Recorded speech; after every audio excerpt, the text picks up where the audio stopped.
Medaile, jakoby obě mužstva si přišla zahrát, ale pro diváky fantastické představení. Obě skvělá mužstva, protože z obou stran vidíme velmi dobré představení, velmi dobrý hokej a je to odpověď na to, proč hrát zápasy o třetí místo.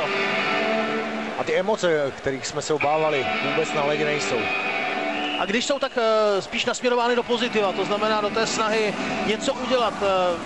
Určitě je vidět na českých hráčích, že si dávají pozor na souboje s Arťuchinem, že se trochu rychleji zbavují kotouče a hned jdou, ale do takového toho obranného postavení. Teď Arťuchin a tvrzené sklo zasypalo trestnou lavici, tak i Arťuchin teď poznal, zač je toho loket. Tedy jenom přeneseném slova smyslu, bylo to rameno. Krásně Karel Rachunek s Arťuchinem vysklil to tvrzené sklo, ale nemusí to být tím nárazem, nemusí to být vůbec tou ranou. Arťuchin mohl mít hokejku vysunutou, to spíš to čuknutí nějakým tvrdým předmětem. Většinou velmi nebo udělá takovouhle paseku. Pojďme se na to podívat.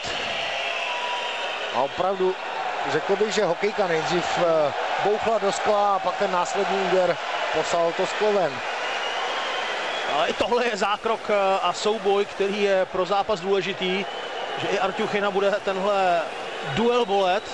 A myslím si, že zrovna Karel Rachunek možná teď přinesl i trochu těch svých emocí z předchozího zápasu a nasměroval je správným způsobem. A tak jako si Rusové Radulov s Arťuchinem gratulovali k tomu, když Arťuchin zranil Rachunka, tak teď ve chvíli, kdy nešlo o zdraví, ale jenom o tvrzené sklo.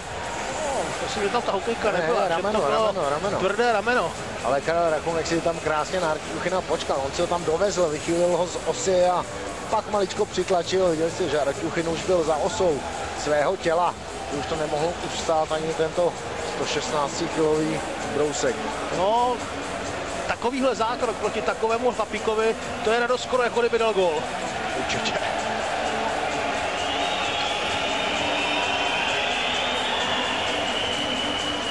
Ale na druhou stranu i Arťuchin je zvyklý na to, že je občas otloukán a že ta jeho hra není bez následků i vůči jeho osobě. Jeho ta hra musí bolet, kolikrát se najde šikovný hráč, který se mu stačí uhnout a v té plné rychlosti, když Arťuchin se snaží přetlačit mantinel, tak musí to bolet prostě i jeho. Asi není divu, že Arťuchinův bratr je několikanásobný mistr Ruska v zápase. Ale také, co jsme se bavili s ruskými novináři, tak on Arťuchin mimo let není žádný násilník, žádný blázen. Prostě ty emoce on si vybije na ledě. Skončí utkání a jak říkají Rusové, velký medvěd bývá dobrák. No to tak bývá, že ti největší rabiáti jsou potom ti nejklidnější. Pat a mat. Dnes jsme v hledišti, když od začátku tady českému týmu fandili i fanoušci s maskou těchto postaviček. Teď tedy solo pro úklidovou četu. Tohle není dobrý moment pro hráče, nikdo to nemá z hráčů rád, samozřejmě to tempo z něj hokejista rychle vypadne, někteří hráči se tak nemusí do hry dostat 5-6 minut. Je potřeba se hýbat trošku brušlu, hýbat se na střídečce, ty nohy neskutečně rychle tvrdnou. No teď Korně zrovna vypadal jako, že za chvilku usne. Roman Červenka, no, tak to je návrat do sestavy. To by ses možná, Michale, divil, kolikrát na tebe na střídeci během zápasu přijde zívání. A to člověk může být v největším tempu. Ale zase ono se říká, že zívání je vlastně nikoliv známkou ospalosti, ale známkou toho, že se tělo chce zkoncentrovat. Znám takové, kteří jsou skoncentrovaní až.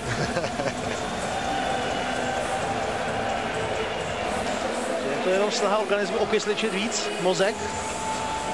A tohle byl krásný gól Červenky. Barulin to přitom neskoušel zase tak úplně špatně, protože on cítil, že v podstatě by tam měl být pokrytý ten bok, že Červenka nemá zase tak moc na výběr.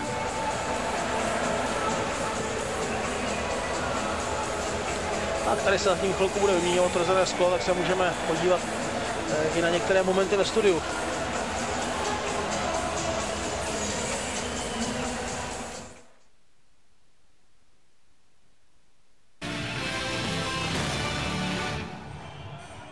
Než se plexisklové plato posadí zpátky na své místo, tak krátce k Jevgenii Arťuchinovi. On tam měl velkou šanci těsně před gólem Romana Červenky na 4-3. Výborná situace, ale je tam velký háček. Tady je ta situace, díváme se na ní a tam výborně zasáhl Pavelec. On jel v plné rychlosti, objel naše obránce, tam byli trošku statičtí a Pavelec fantasticky zachránil betonem na poslední chvíli, protože Arťuchin měl obrovskou rychlost v téhle chvíli. 116 kg, keď se takto rozběhne, tak to se těžko chytá. A těžko zastavit, já bych tam nechtěl být v roli toho, kdo musí zastavit takovýhle kolos.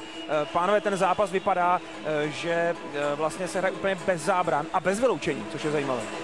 Bez vyloučení, zatím se moc na ledě nejiskří, nevypadá to, že by se chtěli nějak strašně prát o ten výsledek. Na druhou stranu, já si myslím, že v druhé třetině naše mužstvo výrazně zlepšilo defenzivu. Daleko lépe dobruslují útočníci a proto máme také ty šance jít do nějakého breaku. Na ledě stále není vše připraveno, hráči teď opustili střídačky a protahují se přímo na ledě, takže máme čas si chvilku povídat. Skoro to vypadá, to utkání, jako maraton dvou vyčerpaných vytrvalců, kteří někde na 30. kilometru nasadí k trháku. Ten druhý běžec doběhne a on zase jde dopředu. Otázka, kdo bude první po 42 kilometrech a 195 metrech cíle. Ta únava určitě hraje roli daleko víc dnes v zápase o bronz než ve finále, protože tam ty emoce z hráči mají daleko víc a nevím, jestli maraton, ale je opravdu vidět, že jsou momenty, kdy hráči zaberou, kdy dokážou zrychlit, ale zase naopak jsou momenty, kdy prostě nestíhají. Dobré je, že bežci v úvodzovkách jsou naladěni ofenzivně. Arťuchin předtím, než vysklil to tvrzené sklo u trestné lavice, tak tam měl ještě jeden zajímavý průnik, kdy Rusům čárový pustili offside. Viděli jsme ho před chvilkou, byla to dlouhatánská přihrávka Jemelina, navíc ještě sklepnutá Zinověvem a tady právě nabírá Arťuchin tu obrovskou rychlost a pak už nebyl chytatelný, ale mě zaujal jiný moment, když se podíváme na modrou čáru, je to jednoznačný offside, pokud ještě není v útočném pásmu a druhý ruský hráč už má nohu zvednutou, to znamená, měl se pískat offside. Vše je připraveno, pokračuje utkání o bronz.